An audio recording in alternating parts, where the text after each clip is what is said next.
three of the most extreme governors are going to gather to ensure that another radical extremist like themselves joins their ranks.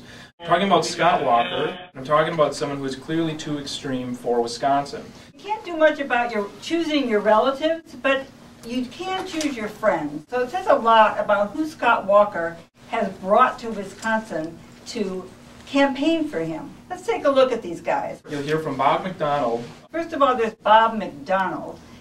Earlier this year, Governor McDonnell declared April as Confederate History Month, but failed to include what slavery meant to the Civil War. The person who wrote a thesis lamenting the loss of the 1950s family of the working father and homemaking mother. He opposes tax credits for child care. Why? Because it will take people away from the one-earner family. I don't know about you, but I don't know very many families who can afford to get by with only one earner. Is this more extreme than Scott Walker? Actually, not one bit.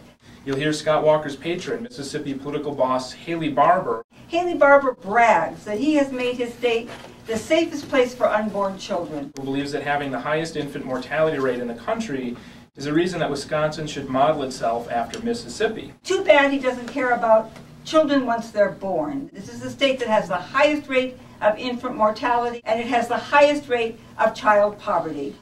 Is this more extreme than Scott Walker? Actually, not one bit. You'll hear from the Southern politician Bobby Jindal. This is not about small government. Who believes it's okay to deny evolution in our classrooms and to keep scientific facts from our children. Is this more extreme than Scott Walker? Actually, not one bit. We're here today to let Scott Walker and voters know that we are not like Mississippi, Virginia, or Louisiana. We are Wisconsin.